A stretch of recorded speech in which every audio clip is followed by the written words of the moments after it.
Hi everyone, my name is Kana Nybert. Pronouns are she, her, hers. I live in Baltimore City, Maryland. I have been actively engaged in reproductive health, sexual health, and abortion care directly since 2005. Um, I waited a couple days to make a video on kind of my thoughts about the overturn of Roe that happened last Friday, and also my thoughts about kind of how folks have been responding to this situation. I want to first kind of start off by saying that for me, I have kind of worn a lot of different hats over all these years, working in the abortion care world. My primary, the things that I primarily spent the most of my effort and time on, has been as a trauma-informed patient counselor directly in abortion care clinic, and also as a community outreach educator speaking publicly about abortion care in general. So a couple things I really wanted to point out and talk with folks about. The first of which is that most of us who have been engaged in abortion care now for a while, we have been engaging in efforts to kind of anticipate, respond, and prepare for Roe to be overturned. Little bit of a backstory for me, just to give some clarity. I began working in abortion care in clinic 2005, and I did that work until about 2010. 2011, I entered a totally different arena of work, engaging in whole body donation for medical research, which really means also bereavement care, support services, and end-of-life death care. In 2018, I really started to feel the necessity for me to return to abortion care work, given what was going on in the Trump administration and the devastating effects and impact that decisions were having on abortion care communities in our country, in the United States. I kind of started off similar way, where I came back in and started doing direct patient care support as a counselor, but then also really wanted to be out in the community talking about abortion care, talking about the ramifications of what was going on under Trump administration. The other thing that was interesting timing-wise for me coming back in 2018 was obviously at the end of 2019, going into 2020, we had the devastating impact of COVID. What that meant for abortion care providers was we really had to rethink how we were serving patients and what changes needed to be made in order to make sure that we were protecting people and trying to limit COVID exposure, both in terms of for patient safety and for staff safety.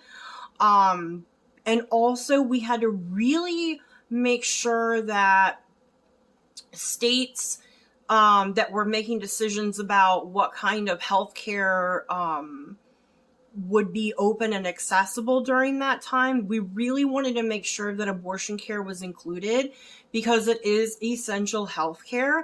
And what we know is that pregnancy is time sensitive, and decisions about pregnancy cannot just wait.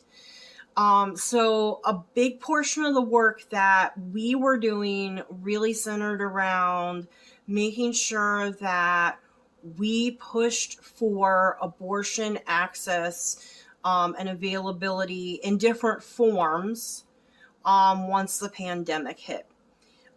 We started to utilize telemedicine in areas where that was an option, and we pushed for telemedicine and telehealth in areas where it hadn't really been utilized before, but we felt it was really important, especially for folks that were opting for the medication abortion route as opposed to in-clinic procedure.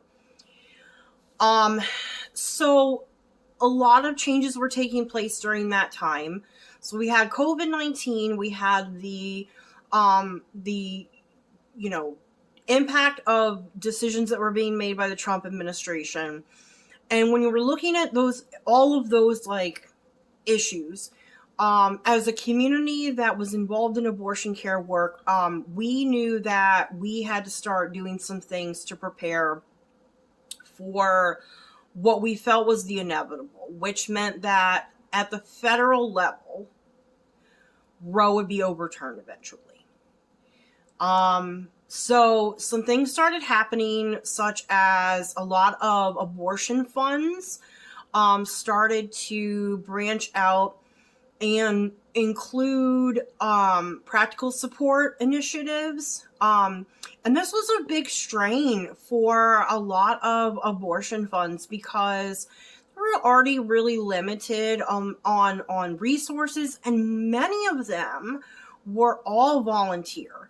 So to take what was already like a strained kind of, situation and then add like a whole other aspect to it was a lot. But folks made it happen. And there were a lot of really incredible people that were able to, organize, step up, get together, have the really intricate, detailed conversations about what it means to provide practical support for people seeking abortion care, and how do we make that happen, right? And so one of the things that I've been talking with people about, especially over the last few days, has been the fact that this sort of the premise is there. The initial work has already been, it's been going on for a while. Some trial and error type things have already happened. A lot of us have learned kind of what works, what doesn't work, what needs more money, what needs improvement, what needs different resources. And a lot of really thoughtful decision making has gone into how these practical support groups are organized and how they're working and how they're getting their efforts out there for patients. And so one of the things I really wanted to talk about in this video is the fact that, I really want for folks to tap into what we have established and then start talking about how we can expand.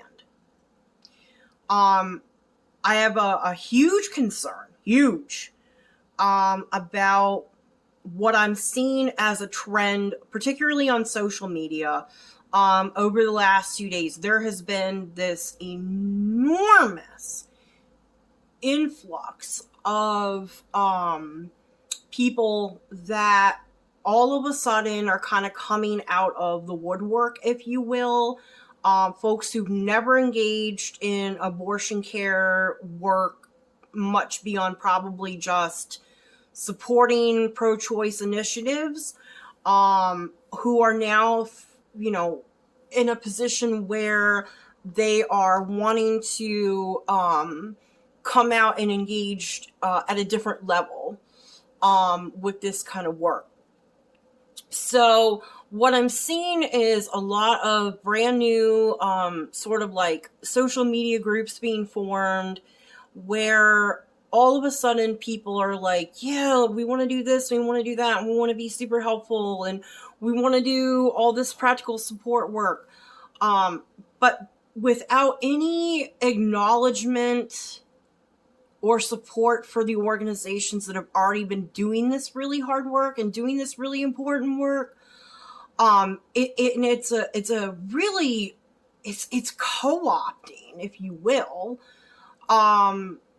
what folks have already been engaged in. And what's more concerning is also the fact that what I'm seeing is a lot of this talk is coming from folks that identify as white heterosexual women, who, now, hear me out. I think a lot of people that are on social media and talking about this, their heart is in the right place in most instances, not all, but in most, where they want to actively participate and do things.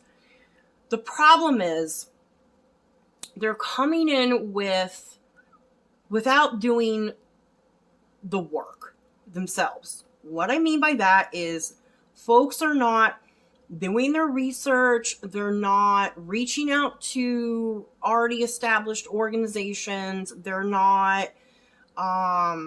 really not doing anything other than jumping on a bandwagon, trying to, provide services without the understanding that there are serious safety, security, legal ramifications for this work. This is not a thing where you just wake up one day, go pick somebody up at their house and take them to their appointment. It doesn't work like that. It's not safe. It's not practical.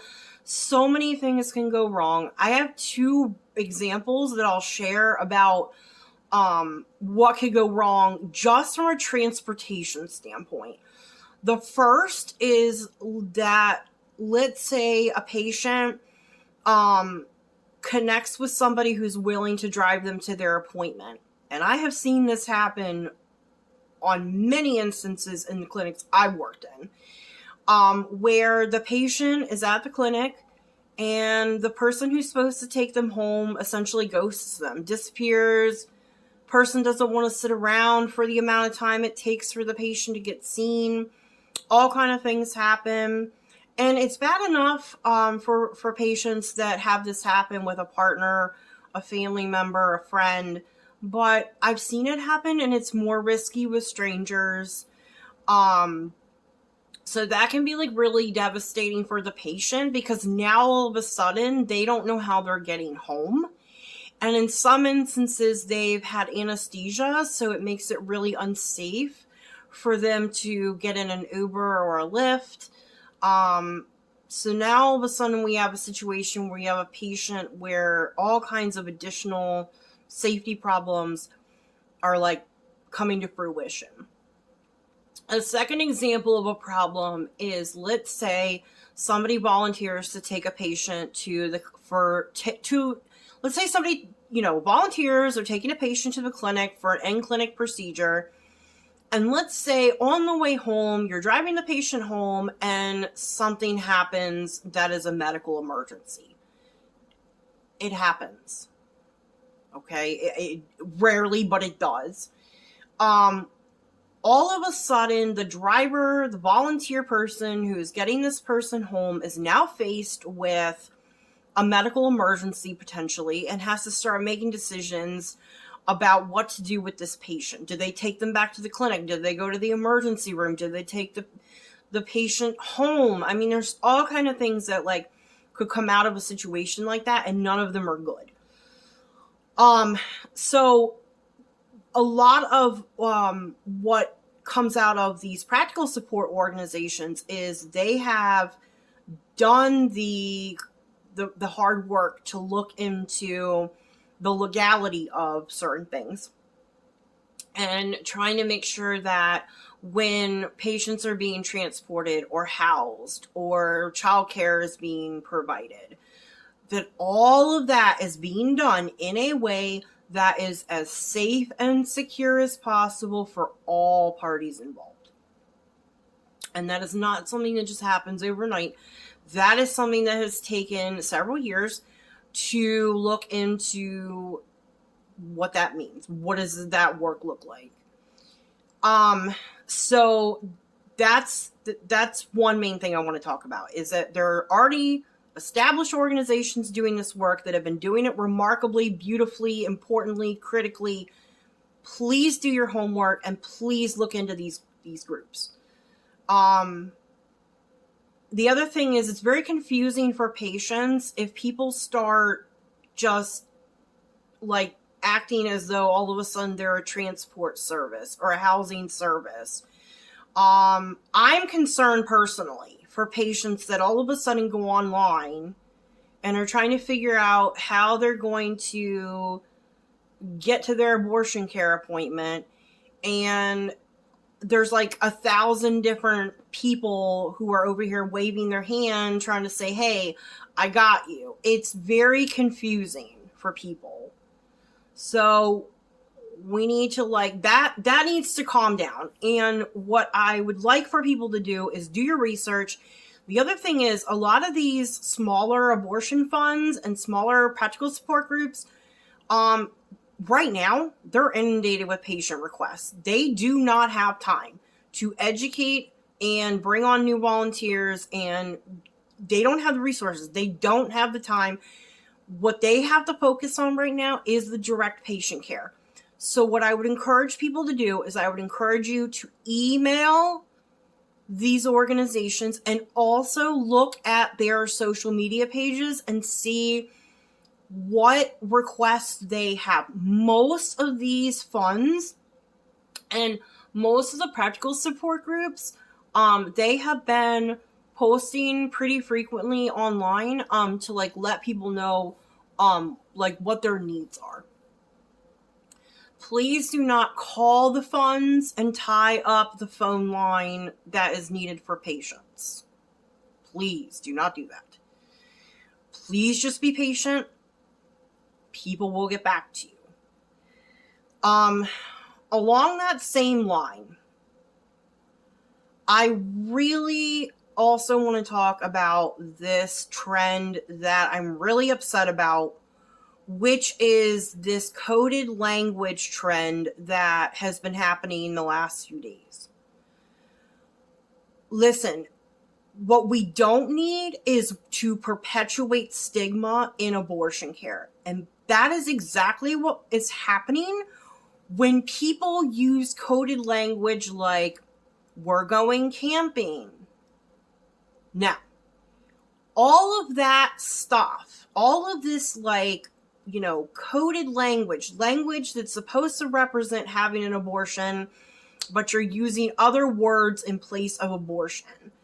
First of all, law enforcement agencies are well aware of this tactic, so nobody is being fooled in any capacity. All of these things still become a problem in a court of law.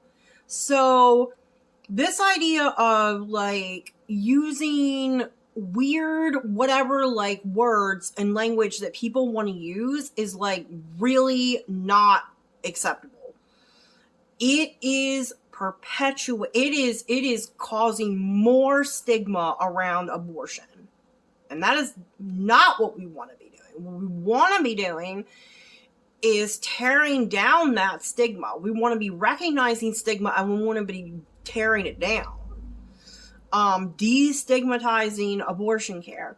So please use the word abortion. And here's the thing, if you support bodily autonomy for people, if you support that anybody who's pregnant has the right to make a decision about what is best for their situation, you are pro-abortion. Stop pretending you're not. It's not about being pro-choice. It's about being pro-abortion. Period. That's it. This idea that we also, another trend that's been ongoing for a long time, where we classify who should or shouldn't be allowed to access abortion. We make remarks about, what communities more likely to have an abortion. We start stereotyping people. We start excluding, non-binary people from the conversation. I mean, all this stuff that's going on right now that's being perpetuated by predominantly heterosexual white women, unacceptable. Not good. Every single person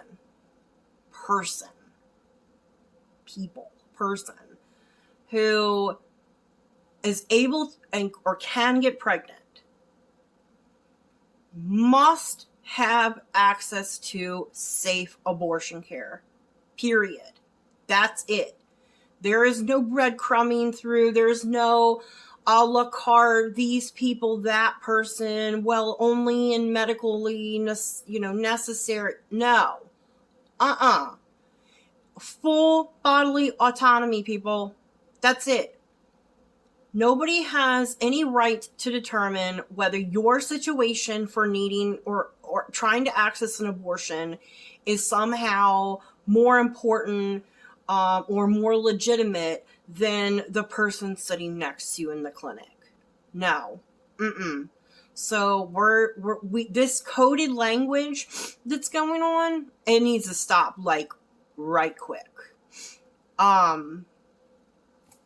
The other thing I want to talk about as well is we need to encourage people to do their own research on some things.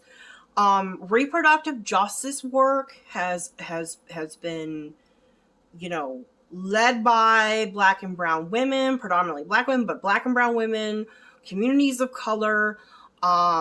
These folks have been doing this work. These, communities of color, Black and brown folks have been talking about Roe being overturned forever. Okay. This is not a surprise. You don't see, for the most part, Black and brown women or Black and brown folks online acting surprised by any of this because they already anticipated it. They already knew. So the historical context is there.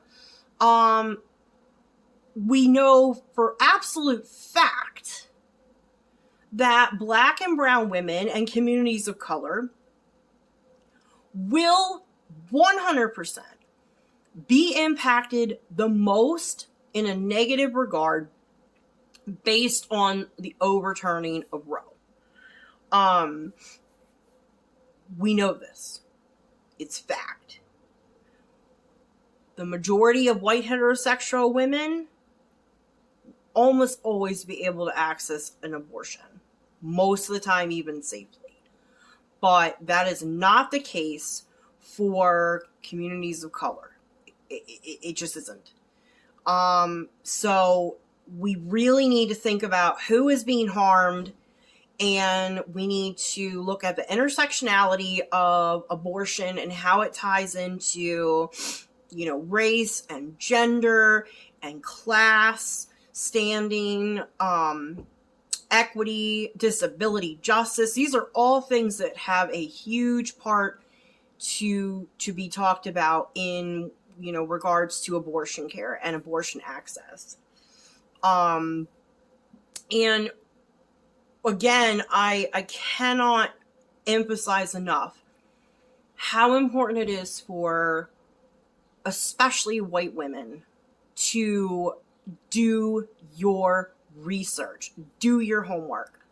It is not the responsibility of Black and brown folks to educate white folks on these historical precedent. It's not. Pick up a book, get online, start doing your research. And talk with the people that are doing the work. Again, this coming in out of no experience, out of no real direct engagement, and almost, it's almost like it's very whitewashing behavior but it is also this very kind of self-centered approach where I'm seeing, like, the responses I'm seeing online, predominantly from white heterosexual women, is just this like self-centered, like you're centering the fact that you are prioritizing the fact that you want to be the person who is wearing that badge of honor, who's coming in as the white savior to rescue all these people that need an abortion. And that is not going to work. We're not doing that. No. That needs to stop. Right quick. The other thing two other quick things I want to say. One is, I had done a video, kind of towards the end of 2020 about the impact of COVID on abortion care providers. So there's some, that is something that we still need to talk about. And a lot of changes took place as a result of that. And that was a lot of like really quick changes because we had to act quickly. And we've also learned, from some mistakes that were made even during that time. So I really would like for folks to take a minute and think about what the impact of COVID had on reproductive sexual health care and abortion care. And then also, the other thing I want to alert people to, if you don't already know about it, is, and there's tons of research online about this. But I would caution folks to be really careful about referring patients or giving support to, or who you're giving support to financially. There are places called crisis pregnancy centers, CPCs. They front themselves as medical establishments, but they are in fact anti-abortion, and they are most normally religious funded